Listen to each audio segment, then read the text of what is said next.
کھینچا ہے کہ مسلمان اور مومن تو نبی کے دشمن سے محبت ہی نہیں کرتا۔ لا تجد قوما یؤمنون باللہ والیوم الآخر، اللہ کا قرآن کہتا ہے پیغمبر آپ ایسی قوم کو پائیں گے ہی نہیں جو اللہ پر اور قیامت پر ایمان رکھتی ہو، یوادون من حاد اللہ ورسولہ،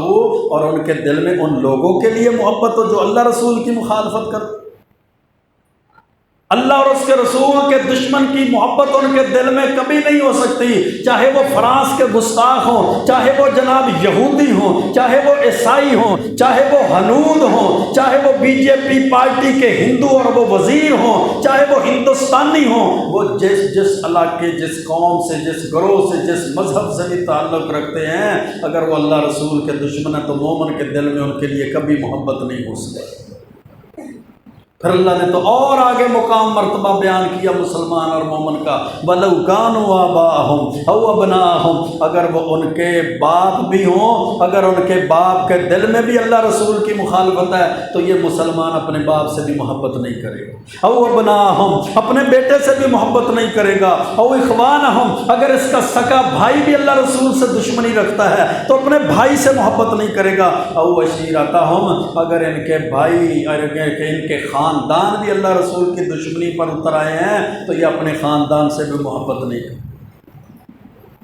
پھر یہ صرف میرے بھائیوں کہنے کی باتیں نہیں تھیں، صحابہ کرام نے اس کو سچ کر کے بھی دکھایا تھا۔ عبد الرحمن بن عوف کا واقعہ اور دیگر صحابہ کی قربانیوں کا ذکر ملتا ہے نا حدیث کی کتابوں میں، سیرت کی کتابوں میں۔ عبد الرحمن بن عوف رضی اللہ تعالیٰ عنہ نے جب مکہ سے مدینہ کی طرف ہجرت کا ارادہ کیا نا تو بھائی خاندان والے ان کی سواری کے سامنے کھڑے ہو گئے، کہا عبد الرحمن کہاں جانا چاہتے ہو؟ کہا مدینے کی طرف اللہ کے رسول کے ساتھ ہجرت کرنا چاہتا ہوں۔ کہا یہ جو بیٹے لے کے کھڑا ہے، یہ جو بیوی لے کے کھڑا ہے، یہ جو مال لے کر کھڑا ہے، جس سواری پر تو سوار ہے، یہ سارے کا سارا ہمارے خاندان کا ہے، سواری سے اتر جا، سواری دے دے، سواری دے دی، یہ کپڑے اتار دے، کپڑے بھی اتار دیے، کہا یہ مال بھی دے دے، مال بھی دے دیا، اولاد بھی دے دے، اولاد بھی دے دی، بیوی بھی دے دے، یہ بھی ہمارے خاندان کی عزت ہے، وہ بھی دے دی۔ تنے تنہا اکیلے جب اللہ کے رسول علیہ السلام کی خدمت میں مدینے میں پیش ہوئے نا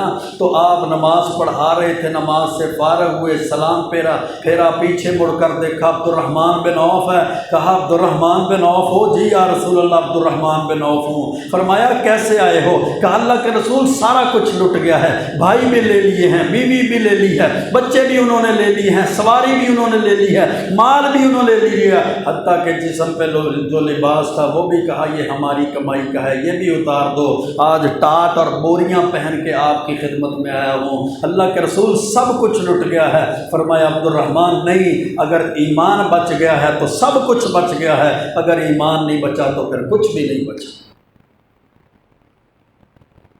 چھوڑا تھا، سب کو چھوڑا تھا۔ اللہ رب العزت نے ایسے نہیں فرما دیا تھا کہ آپ ایسی قوم کو کبھی نہیں پائیں گے جو اللہ اور اس کے رسول اور قیامت پر ایمان تو رکھتی ہے لیکن وہ اپنے جناب مشرک باپ سے، اپنے کافر باپ سے، اپنے منافق باپ سے ایسے محبت کرتی ہو۔ عبداللہ بن ابی منافق تھا، منافقین کا سردار تھا۔ جب اس کے بارے میں بات ہوئی، مشورہ ہوا کہ وہ جناب سازشیں کرتا ہے، پراپوگنڈے کرتا ہے، مسلمانوں کے خلاف باتیں کرتا ہے، تو اس کا اپنا سگا بیٹا اللہ کے رسول علیہ السلام کی خدمت میں حاضر ہو کر کہنے لگا اللہ کے رسول اگر اس کی گردن اتارنے کا حکم ہے تو مجھے حکم کیجئے، میں اپنے باپ کی گردن کو اتار کر آپ کے قدموں میں لا کے رکھ دوں گا۔